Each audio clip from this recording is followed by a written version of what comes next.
네, 오늘은 도피성을 주신 하나님의 은혜라는 제목으로 하나님의 말씀을 전하도록 하겠습니다. 오늘 우리가 2023년도의 마지막 주일인 송년주일을 맞이하게 되었는데요. 올해는 특별히 보너스로 한 주일이 더 있어서 이렇게 53번째 주일을 맞게 되었습니다. 올해의 마지막 주일이면서 또 마지막 날이기도 한데요. 지난 한 해를 돌아보면서 하나님께서 베풀어 주신 은혜에 감사하고 또 우리의 부족했던 점들, 잘못했던 점들은 회개하고 또 새로운 각오와 결단을 하는 그런 송년주일이 되었으면 좋겠습니다. 올해 우리가 민수기로 시작을 하면서 이제 민수기에 나오는 그 이스라엘 백성들의 출애굽 여정을 살펴보았는데요. 출애굽기가 애굽에서부터 시내산까지의 여정을 기록을 하고 있다면 이제 이어지는 민수기에서는 시내산에서부터 가나안까지의 그 나머지 여정을 기록하고 있습니다. 정확히 말하면 가나안 직전의 모압 평지까지의 그 여정을 기록하고 있는데요. 민수기의 주된 내용은 가데스 바네아에서의 정탐꾼 사건으로 인해서 이스라엘 백성이 40년 동안이나 광야 생활을 하게 된 것입니다. 그 40년 동안 여호수아와 갈렙을 제외한 출애굽 1세대들은 모두 죽게 되고 출애굽 2세대들로 이렇게 세대 교체가 되어서 출애굽 2세대들이 드디어 가나안 직전인 모압 평지까지 다다르게 되는 것이 민수기의 내용입니다. 그리고 이 모압 평지에서 이제 요단강만 건너게 되면 드디어 가나안인데 이 모압 평지에 있을 때 여기에서 민수기가 끝나게 됩니다. 우리가 오랜만에 한번 또 민수기를 보는 것이기 때문에 지도를 통해서 여러분 많이 보신 이 지도를 통해서 다시 한번 더 확인해 보겠습니다. 네. 여기 보시면 제일 왼쪽 위에 여기가 출발지죠. 애굽, 이집트입니다. 이집트에서 목적지는 이 가나안이라고 되어 있는 이 부분이 다 가나안 땅인데요. 네, 이 부분, 이 가나안으로 가는 것입니다. 그런데 출애굽기는 이제 애굽에서부터 출애굽해서 쭉 내려와서 이 시내산까지 가는 여정을 기록한 것이 출애굽기이고요. 민수기는 이 시내산에서부터 쭉 올라와서 이 모압 평지까지 여기까지 오는 여정을 기록을 하였습니다. 그래서 이제 이 모압 평지에서 이 왼쪽이 가나안 땅이라고 하였잖아요. 근데 거기 요단강이 이렇게 가로막고 있거든요. 그래서 모압 평지에서 요단강만 건너면 이제 바로 가나안 땅이 되는 것입니다. 자, 그리고 이 모압 평지에서 가나안 땅으로 가기 전에 모압 평지에서 민수기는 끝나게 되고요. 이제 여기서 요단강을 건너서 가나안 땅에 들어가서 가나안 땅을 정복하는 그 내용은 여호수아서에서 우리가 이어서 앞으로 보게 될 것입니다. 자, 그래서 오늘로써 우리가 민수기는 마무리를 지으려고 하는데요. 자, 민수기는 마지막 부분에 이르러서 이제 그 관심의 초점이 이스라엘 백성이 이제 곧 들어가게 될 가나안 땅으로 그 초점이 모아지면서 끝나고 있다고 하였습니다. 그래서 우리가 마지막으로 보았던 내용은 32장에서 이스라엘의 13지파 중에 2지파 반이 요단강 동쪽의 땅을 분배받은 내용을 보았고요. 이 모압 평지에 있을 때 요단강 동쪽의 땅, 이 땅을 2지파 반이 분배를 받게 됩니다.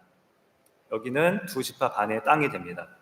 자, 그리고 33장과 34장에서는 나머지 9지파 반이 요단강 서쪽의 가나안 땅을 분배받는 그런 내용을 우리가 보았습니다. 요단강 서쪽의 이 가나안 땅을 9지파 반이 각각 제비를 뽑아서 분배를 받게 되지요. 자, 그리고 마지막으로 35장 8절까지 해서 땅을 분배받지 않은 레위 지파에게 하나님께서 주신 기업까지를 우리가 살펴보았습니다. 성소의 일을 하도록 하나님께서 특별히 구별하신 레위 지파에게는 하나님께서 땅을 기업으로 주지 않으시고 대신 나머지 12지파들, 땅을 기업으로 받은 그 12지파들이 자신들의 땅 중에서 레위인들이 거주할 성읍을 레위인들에게 주도록 그렇게 하셨는데요. 이스라엘 온 땅에서 골고루 48개의 성읍을 레위인들에게 주도록 하셨습니다. 그렇게 해서 레위 지파까지 13지파 모두가 이제 하나님께서 주실 기업을 분배를 받게 되었는데 이 레위 지파는 이렇게 모든 지파가 사는 땅에 골고루 흩어져서 이렇게 살게 되었는데요. 이것은 이스라엘 전역으로 흩어진 모든 지파와 함께 하시는 하나님의 임재를 상징하는 것이라고 하였습니다. 오늘날 교회가 모든 곳에 있는 것처럼 하나님께서 레위 지파를 이스라엘 땅 전체에 흩어지게 하신 것입니다.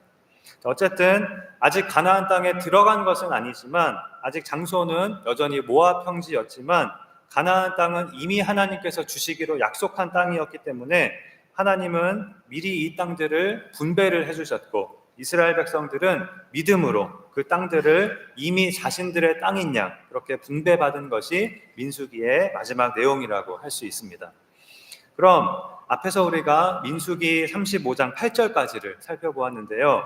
이어서 오늘 본문의 내용을 살펴봄으로써 민수기는 오늘로써 2023년의 마지막 주일에 이렇게 마치도록 하겠습니다. 자, 오늘 본문의 내용도 역시 이스라엘 백성이 곧 들어가게 될 가나안 땅에 대한 내용이라고 할 수 있는데요. 하나님께서 가나안 땅에 도피성을 두라고 말씀하시는 내용입니다. 우리가 지난 시간에 본 6절에 보면 너희가 레위인에게 줄 성읍은 살인자들이 피하게 할 도피성으로 6성읍이요 그 외에 42성읍이라 라고 하였습니다. 12지파가 레위인들에게 줄 48개의 성읍 중에서 6성읍은 도피성이 될 것이라는 내용입니다. 여기 보면 살인자들이 피하게 할 도피성이라고 하였는데요. 바로 이 도피성에 대해서 하나님께서 자세하게 이제 말씀해 주시는 것이 오늘 본문입니다.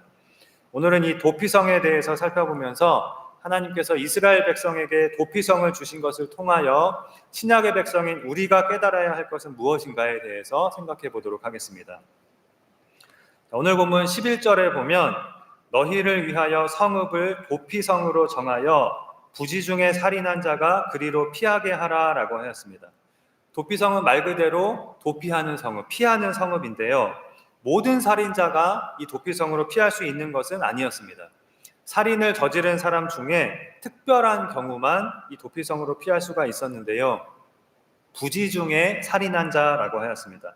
고의로 사람을 죽인 것이 아니라 알지 못하고 실수로 어떻게 하다 보니까 사고로 사람을 죽인 경우에 한해서 그 사람은 이 도피성으로 피할 수가 있었습니다. 이 창세기에 보면 노아의 홍수 이후에 창세기 9장 6절에 보면 하나님께서 이렇게 말씀하셨습니다. 다른 사람의 피를 흘리면 그 사람의 피도 흘릴 것이니 이는 하나님이 자기 형상대로 사람을 지으셨음이니라. 여기서 다른 사람의 피를 흘리다라고 하는 표현은 그 사람을 죽인다는 뜻입니다. 사람을 죽인 자, 즉 살인자는 반드시 죽이라 이렇게 하나님께서 정해주신 것입니다. 그 이유는 살인은 하나님의 형상을 파괴하는 것이기 때문에 살인자는 반드시 죽이라고 하나님께서 명하신 것입니다. 그리고 이것이 이제 쭉 오랫동안 이어져서 레위기 24장 17절에서도 하나님은 사람을 쳐 죽인 자는 반드시 죽일 것이요 이렇게 이스라엘 백성에게 율법을 주시면서 다시 한번 정확하게 말씀을 하고 계십니다. 그리고 또 오늘 본문인 민수기 35장에서도 19절에 보면 피를 보복하는 자는 그 살인한 자를 자신이 죽일 것이니 그를 만나면 죽일 것이요 라고 역시 하나님께서 말씀을 하십니다. 피를 보복하는 자라고 하는 것은 살인을 당한 사람의 가까운 친족을 말합니다. 보통은 가장 가까운 친족이 살인을 당한 사람을 대신해서 살인자에게 보복을 그렇게 하였는데요. 죽이는 것이죠. 죽이는 것이었습니다. 이런 경우에는 합법적으로 사람을 죽이는 것이 허용이 되었습니다. 그런데 의도치 않게 실수로 사고로 자기도 모르게 사람을 죽이게 된 살인자에 한해서 하나님은 그들이 피할 수 있는 도피성을 마련해 주신 것입니다. 이 도피성이 하는 역할은 12절에 이는 너희가 복수할 자에게서 도피하는 성을 삼아 살인자가 회중 앞에 서서 판결을 받기까지 죽지 않게 하기 위함이니라 라고 하였습니다. 부지 중에 살인한 자, 즉 실수로 사람을 죽인 자를 보호하기 위해서 도피성이 있는 것이었는데요. 일단 살인한 사람이 도피성으로 피하게 되면 제대로 정식으로 재판을 받고 판결을 받을 때까지 보호를 받을 수가 있었습니다. 그리고 만일 그 사람이 고의적인 살인자로 판결이 나면 도피성에서 나가야만 했고 부지 중에 살인한 자로 판결이 나면 계속해서 도피성에 머물면서 생명을 보호받을 수가 있었습니다. 그런데 우리가 하나님께서 명하신 이 창세기에서 명하신 이 피해 보복에 대한 이런 제도 그리고 도피성 제도에 대해서 좀 혼란스러울 수가 있습니다. 오늘날 우리가 가진 도덕관이나 윤리관으로는 좀 이해가 가지 않을 수가 있거든요. 아니, 살인한 사람은 죽여도 된다고요? 그것은 정당한 보복이라고요? 하나님이 어떻게 그렇게 잔인할 수가 있습니까? 또는 아니, 일부러 사람을 죽인 것만 죄이고 실수로 사람을 죽인 것은 죄가 아닙니까? 그럼 사람 죽여놓고 실수였다고 하면 죄가 없는 것입니까? 이런 생각이 드는 분도 아마 계실 것입니다. 자, 그러나 사실 이 도피성 제도는 부지 중에 살인한 자라고 해서 죄가 없는 것이 아니라 고의적인 살인자와 똑같이 그 사람도 역시 살인한 자이고 자신의 생명으로 그것을 갚아야 할 자임을 오히려 가르쳐주고 있는데요. 그것에 대해서는 잠시 후에 뒤에서 자세히 살펴보도록 하겠습니다. 사실 구약에 나오는 이 피해 보복에 대한 제도나 또 오늘 본문의 도피성 제도는 오늘날 우리와 그렇게 직접적인 관련은 없다고 할 수가 있습니다. 구약에 나오는 율법은 하나님께서 구약 시대의 이스라엘 백성에게 한정해서 주신 것이고 신약의 하나님의 백성에게는 전혀 적용되지 않는다는 것을 성경은 분명히 말씀합니다. 물론 그 율법에 들어있는 하나님의 의도, 하나님의 뜻, 즉 하나님의 성품이라고도 할 수 있는 그 율법의 정신은 우리가 계속해서 깨닫고 지켜야 하지만 하나님께서 이스라엘 백성에게, 그 구약시대 그 특정한 시대의 이스라엘 백성에게 주신 유월절 규례라든지 제사제도, 안식일 제도 같은 것들은 오늘날 우리는 전혀 지키지 않지요. 그것들은 모두 예수님이 오시기 전까지 그림자와 모형의 역할을 하던 것들로 신약시대에는 폐하여졌기 때문입니다. 더 이상 필요가 없어졌습니다. 오늘날 우리는 누가 내 가족을 해쳤다고 해서 피해 보복을 하지 않습니다. 그 사람 쫓아가서 죽이지 않습니다. 도피성 제도도 우리와는 상관이 없습니다. 그래서 우리가 사실 오늘 본문을 안 보고 지나가도 상관은 없습니다. 그럼에도 불구하고 우리가 이 민수기의 마지막 시간에 도피성 제도에 대해서 이렇게 살펴보고 있는 것은 이 도피성 제도는 우리의 도피성 되시는, 우리의 피난처 되시는 예수님에 대하여 우리에게 가르쳐주고 깨닫게 해주기 때문입니다. 그래서 어떻게 보면 우리와 아무 상관이 없는 구약의 이스라엘 백성에게 주신 도피성 제도를 우리가 지금 살펴보고 있는 것입니다. 우리에게 해당되는 법은 아니지만 우리가 도피성을 만들 것도 아니고 살인하고 도피성으로 달려갈 것도 아니지만 이 도피성을 통하여 우리의 피난처 되시는 예수님에 대하여 깨닫고 감사하며 그렇게 한 해를 마무리하고 또 그 예수님을 바라보며 우리가 새로운 한 해로 나아가고자 하는 것입니다. 그럼 하나님께서 이스라엘 백성을 위하여 마련해 주신 이 도피성 제도를 통하여 우리가 오늘 예수님에 대하여 깨달아야 할 것은 무엇일까요? 첫째, 도피성이 없다면 죽임을 당할 수밖에 없는 자가 도피성으로 피하여 살게 되는 것처럼 예수님은 그런 우리의 도피성이 되신다 하는 것입니다. 부지 중에 살인한 사람이라 하더라도 도피성 밖에 있으면 죽임을 면할 길이 없습니다. 피해 보복을 면할 수가 없습니다. 죽임을 당한 사람의 가까운 친족이 합법적으로 피해 복수를 할 수가 있었습니다. 이 도피성 제도는 부지 중에 실수로 살인한 사람에 대해서 결코 죄가 없다고 말하고 있지는 않습니다. 실수로 사람을 죽인 것도 하나님의 형상을 지닌 사람의 생명을 파괴한 죄를 지은 것이고 그렇기 때문에 피해 보복에서 예외가 되지 않았습니다. 다만 부지 중에 실수로 살인한 사람을 하나님께서 은혜로, 오직 은혜로 도피성 안에 보호해 주시는 것이 도피성 제도였습니다. 바로 그러한 우리의 도피성이 되시는 분이 예수님이신 것입니다. 예수님 밖에 있으면 우리는 죽임을 당할 수밖에 없는 죄인입니다. 그런데 예수님 안에 거할 때 우리의 신분은 죄인이 아니라 의인이 됩니다. 우리가 죽음 대신 예수님 안에 있으면 생명을 얻게 됩니다.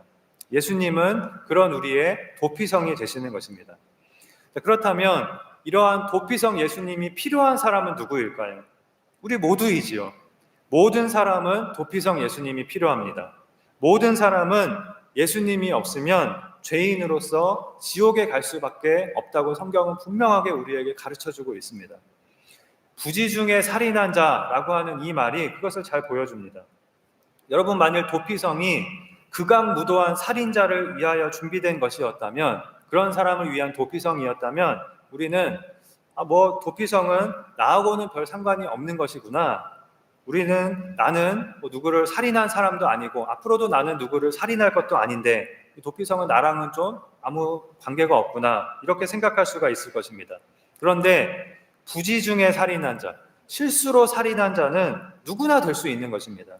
실제로 우리는 나는 아무도 죽이지 않았으니까 나는 살인자는 아니야, 그런 사람이 아니야 라고 생각하지만, 예수님은 형제를 미워하는 마음만 품었어도 이미 너는 살인한 것이다, 이렇게 말씀을 하셨습니다. 하나님의 기준에서는 하나님은 겉으로 드러나는 행동만 보시는 것이 아니라 동기, 마음, 그 속, 생각까지 다 보시거든요. 그 하나님의 기준에서는 이미 우리는 모두 살인의 죄를 범한 죄인이나 마찬가지인 것입니다. 우리 모두는 이미 부지 중에 살인한 자인 것입니다. 우리 모두는 지옥에 가야 할 죄인으로서 도피성이 필요하지 않은 사람은, 예수님이 필요하지 않은 사람은 이 세상에 아무도 없는 것입니다. 그것을 성경은 우리에게 가르쳐 줍니다. 다음으로, 두 번째로 도피성이 보여주고 있는 예수님에 대한 두 번째 진리는, 예수님은 이렇게 누구에게나 필요할 뿐만이 아니라 또한 예수님께로 가는 길은 누구에게나 열려있다 하는 것입니다. 그것도 아주 활짝 열려있다 하는 것입니다. 오늘 본문 14절에 새 성읍은 요단 이쪽에 두고 새 성읍은 가나안 땅에 두어 도피성이 되게 하라라고 하였습니다. 요단 이쪽은 지금 이스라엘 백성이 요단 동편에 있지요. 모압 평지에 있잖아요. 그래서 요단 이쪽은 두 지파 반이 살게 될 요단강 동쪽의 땅을 말하고요. 가나안 땅은 이제 가나안 이 나머지 지파들이 요단강을 건너가서 살게 될 요단강 서쪽의 땅을 말합니다. 그러니까 6개의 도피성 중에 3개는 요단강 동쪽에 두고 3개는 요단강 서쪽에 두라는 것인데요. 다시 말하면 이스라엘 백성이 살게 될 그 모든 땅에 골고루 도피성을 배치하여서 이 도피성을 두어서 어디에서나 쉽게 도피성으로 피할 수 있게 하라고 하나님께서 명하신 것입니다. 어렵게, 범죄자들이니까 어렵게 찾아가야 하는 그런 것이 아닙니다. 누구든지 쉽게 찾아가서 급히 생명을 보존할 수 있도록 하신 곳이 도피성인 것입니다. 신명기 19장 3절에 보면 모세가 도피성에 대하여 이렇게 말합니다. 내 하나님 여호와께서 내게 기업으로 주시는 땅 전체를 세 구역으로 나누어 길을 닫고 모든 살인자를 그 성읍으로 도피하게 하라. 살인자들이 도피성으로 잘 피할 수 있도록 심지어 길을 닦으라, 길을 넓게 잘 닦으라, 이렇게 명하고 있고, 이스라엘 땅 어디에서든지 도피성에 쉽게 접근할 수 있도록 도피성의 위치를 잘 정하라는 것입니다. 이처럼 도피성은 누구나 필요할 때 누구나 쉽게 찾아갈 수 있는 것이 중요했습니다. 또 오늘 본문 15절에 보면 이 6성읍은 이스라엘 자손과 타국인과 이스라엘 중에 거류하는 자의 도피성이 되리니 부지 중에 살인한 모든 자가 그리로 도피할 수 있으리라 라고 하였습니다. 하나님께서 이 구약시대 이스라엘 백성에게 만드신 이 도피성은 놀랍게도 이스라엘 백성만이 아니라 타국인에게도 모든 민족 누구에게나 열려 있었습니다. 이것은 신약시대에 유대인이나 이방인이나 차별 없이 누구나 예수님 안에서 구원을 얻게 될 것을 예표하고 있습니다. 예수님은 수고하고 무거운 짐진 자들아 다 내게로 오라, 내가 너희를 쉬게 하리라고 말씀하셨습니다. 무거운 죄의 짐을 진 사람은 누구나 다 예수님께로 오라고 말씀하신 것입니다. 또 사도행전 2장 21절에 누구든지 주의 이름을 부르는 자는 구원을 받으리라고 하였습니다. 유대인이든 이방인이든 남자든 여자든 차별이 없이 누구든지 예수님의 이름을 부르는 자는 구원을 받게 된다는 것입니다. 예수님은 그런 우리의 도피성이 되십니다. 누구나 오라 하십니다. 누구든 언제 어디에서든 예수님께로 나아가기만 하면 구원을 받을 수 있는 것입니다. 다음으로 세 번째로 하나님께서 주신 도피성 제도에서 우리는 예수님의 대속에 대한 예표를 발견할 수가 있습니다. 22절부터 우리가 읽지는 않았지만 22절부터 28절에 보면 부지 중에 살인한 자가 어떻게 이 도피성을 통하여 보호를 받게 되는지를 하나님께서 자세히 말씀을 해주고 계신데요. 일단 부지 중에 살인한, 실수로 살인한 자라는 판결을 받게 되면 그 사람은 도피성에 머무를 수가 있게 됩니다. 그런데 언제까지 머무르게 되는 것이냐면 25절에 보면 대제사장이 죽을 때까지 그 사람은 도피성에서 계속 살아야 했습니다. 만일 대제사장이 죽지 않았는데 대제사장이 죽기 전에 마음대로 그냥 도피성에서 나오게 되면 그때에는 보호를 받을 수가 없었습니다. 그런 경우에는 27절에 보면 피를 보복하는 자가 도피성 지경 밖에서 그 살인자를 만나 죽일지라도 피 흘린 죄가 없나니라고 하였습니다. 이런 경우에는 보복하는 사람이 도피성에서 나온 사람을 죽여도 정당한 살인으로 간주된다는 뜻입니다. 28절에 이는 살인자가 대제사장이 죽기까지 그 도피성에 머물러야 할 것임이라. 대제사장이 죽은 후에는 그 살인자가 자기 소유의 땅으로 돌아갈 수 있느니라 라고 하였습니다. 대제사장이 죽기까지는 반드시 거기에 머물러야 한다. 그러나 죽은 후에는 자유를 얻어서 돌아갈 수 있다는 것입니다. 즉 도피성에서 보호를 받는 이 사람은 대제사장이 죽을 때까지는 반드시 살아야 했고 도피성 안에서 살아야 했고 죽은 후에야 자유롭게 되어서 완전히 자유를 얻어 나갈 수가 있었던 것입니다. 이것이 말해주는 것이 무엇입니까? 죄값은 반드시 치러져야 한다는 것입니다. 고의적인 살인자의 경우에는 그 살인자 자신의 죽음으로써 죄값이 치러지는 것이었고요. 부지중에 살인을 하고 도피성으로 피한 사람의 경우에는 대제사장의 죽음으로써 그 죄값이 치러지는 것이었습니다.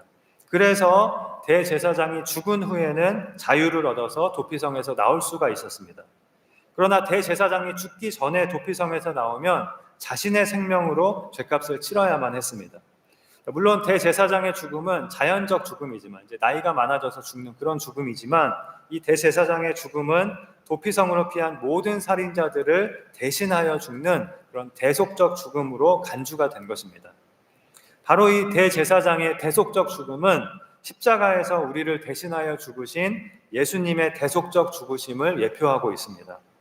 신약 성경은 예수님이 우리의 영원한 대제사장이 되신다고 말씀합니다. 예수님께서 우리를 대신하여 죽어주심으로 예수님께로 피한 우리가 죽지 않고 살게 된 것입니다. 도피성으로 피한 살인자들은 죄가 없어서 살게 된 것이 아닙니다. 그들이 죄인이 아니라서 의인이라서 죽지 않은 것이 아닙니다. 대제사장이 대신 죽음으로써 살게 된 것이었습니다. 하나님께서 예수님을 통하여 우리에게 주시는 구원도 분명히 우리 입장에서는 공짜로 받는 하나님께서 은혜로 주시는 그런 선물이지만 하나님께서는 예수님의 죽음이라는 그런 엄청난 대가를 치르신 것입니다. 정당한 대가를 치르셨습니다. 우리의 죄값은 반드시 치러져야 하기 때문입니다. 자, 그렇게 예수님은 우리를 대신하여 죽으심으로 우리에게 생명을 주는 우리의 도피성이 되신 것입니다. 그리고 그 예수님은 우리의 영원한 대제사장으로서 지금도 우리의 도피성이 되어주고 계십니다. 지금도 우리의 피난처가 되어주고 계십니다. 수고하고 무거운 짐진 자들아 다 내게로 오라, 누구나 오라 라고 말씀하시면서 지금도 예수님은 자기에게 피하는 자들에게 피난처가 되어주고 계십니다. 자, 그렇다면 결론적으로 우리가 지난 1년간을 돌아보는 송년주일을 맞아서 하나님께 감사를 고백해야 할 것이 무엇이겠습니까? 죽을 수밖에 없는 죄인인 우리에게 예수님께서 도피성이 되어주셨음을 우리는 깨달으며 감사해야 하겠습니다. 이 세상에 도피성이 필요하지 않은 사람은 한 사람도 없다고 하였습니다. 우리는 모두 도피성이 없으면 죽임을 당할 수밖에 없는 존재들입니다. 지난 1년 동안에도 우리가 알게 모르게 얼마나 많은 죄를 지었는지 모릅니다. 그런데 그 모든 죄에 대해서 예수님께서 우리의 도피성이 되어주셔서 우리가 예수님 안에서 의인의 신분을 가지고 하나님의 자녀의 신분으로서 하나님의 백성의 신분으로서 너무나도 과분한 복된 삶을 지난 1년 동안 산 것입니다. 우리에게 이러한 도피성을 주신 하나님의 은혜에 우리가 오늘 감사를 고백해야 하겠습니다. 그리고 또한 새해에도 언제나 우리의 도피성 되시는 예수님께로 나아가서 예수님 안에 거하며 하나님의 은혜 안에 거하며 생명의 삶을 사는 우리가 되어야 하겠습니다. 그런데 우리가 잊지 말아야 할 것이 있습니다. 도피성은 하나님께서 우리에게 마음껏 죄를 지을 수 있는 면죄부로 주신 것이 아니라는 것입니다. 오히려 도피성 제도는 죄값은 반드시 치러져야 한다는 것을 보여주고 있다고 하였습니다. 도피성 제도에 대해서 우리가 알아야 할 것은 이 도피성 제도는 죄를 조장하기 위해서 만든 제도가 아니라, 죄를 허용하기 위해서 만든 제도가 아니라 반대로 하나님의 백성 가운데 거룩을 지키기 위한 하나님의 조치였다는 것입니다. 그래서 이 도피성은 어디에서 정했냐면 레위인들의 성읍 중에서 정했습니다. 레위인들의 48개의 성읍 중에서 6개를 도피성으로 하라고 하였습니다. 이 레위인들이 하는 일이 바로 하나님의 거룩을 지키는 일이었거든요. 도피성으로 피한 살인자들은 레위인인 대제사장의 죽음으로 살인의 죄로부터 깨끗하게 되어 돌아갈 수가 있었습니다. 그렇게 이스라엘의 거룩을 지키는 역할을 하는 것이 도피성이었습니다. 죄를 제거함으로써, 죄값을 치러서 죄를 제거함으로써 이스라엘의 거룩을 지키는 것입니다. 도피성 제도는 마음껏 죄를 짓고 도피성으로 피하라고 만든 것이 아닙니다. 의도치 않게 실수로 살인한 사람을 보호함과 동시에 그 사람의 죄를 처리함으로써 이스라엘의 거룩을 유지하기 위해서 하나님께서 만드신 제도였습니다. 그 사람의 죄를 처리하는 것은 그 사람이 죽는 대신에 대제사장이 죽는 것이었습니다. 예수님이 우리를 위하여 죽어주시고 우리의 도피성이 되어주신 것은 우리의 거룩을 위한 것임을 우리는 결코 잊지 말아야 하겠습니다. 예수님이 우리의 도피성이 되어주시기 때문에 우리는 얼마든지 죄를 지어도 되는 것이 아니라 언제나 우리는 거룩에 힘써야 하는 것입니다. 죄와 싸워야 하고 죄를 날마다 멀리해야 하는 것입니다. 그럼에도 불구하고 우리가 또 한 해를 살아가다 보면 죄를 짓는 일이 분명히 있을 것입니다. 우리는 연약해서 언제라도 부지 중에 살인한 자가 될 수 있습니다. 하나님도 우리의 이런 연약함을 잘 아십니다. 그래서 예수님으로 우리의 도피성이 되게 해주신 것입니다. 우리가 또 새로운 1년을 살아갈 때에 거룩에 힘쓰면서 성화의 삶을 우리가 열심히 힘써서 살아가는 중에 우리의 연약함으로 인해서 우리가 짓는 죄로 인해서 쓰라림을 맛보고 좌절하게 되는 때가 있을 것입니다. 그러나 그럴 때에 우리는 그 죄로 인하여 낙심하거나 포기하거나 좌절하지 말고 언제나 우리의 도피성 되시는 예수님께로 제일 먼저 달려가야 하겠습니다. 또 물론 그러면서 열심히 우리가 죄를 떠나고 거룩에 힘쓰는 그런 삶을 살아야 되겠지요. 그러면 예수님께서 우리의 피난처가 되어주시고 또 우리를 죄로부터 깨끗하게 정결하게 해주실 것입니다. 마지막으로 이 도피성 제도에 대해서 우리는 하나님께서 모든 죄 중에서 이 살인의 죄를 특별하게 다루고 계신 것을 볼 수가 있는데요. 그만큼 이 사람의 생명을 하나님께서 특별히 귀하게 여기신다는 것을 알 수 있습니다. 다른 모든 동물, 다른 모든 생물과는 분명히 다릅니다. 하나님께서 사람을 특별하게 창조하셨기 때문입니다. 오직 사람을 하나님의 형상을 가진 존재로, 즉 영적인 존재로, 하나님과 교통할 수 있는 존재로 창조하셨습니다. 그리고 하나님의 형상을 주신 그 사람에게 하나님의 대리자로서 모든 피조물을 다스리는 사명을 창세기에 보면 하나님께서 주셨습니다.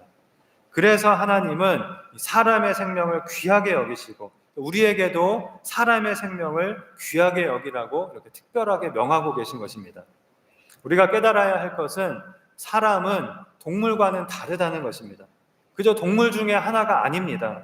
동물과는 완전히 구별되는 다른 존재로 하나님께서 특별히 창조하신 존재가 우리인 것입니다. 하나님을 예배하고 하나님과 교통하고 교제할 수 있는 귀한 존재인 것입니다.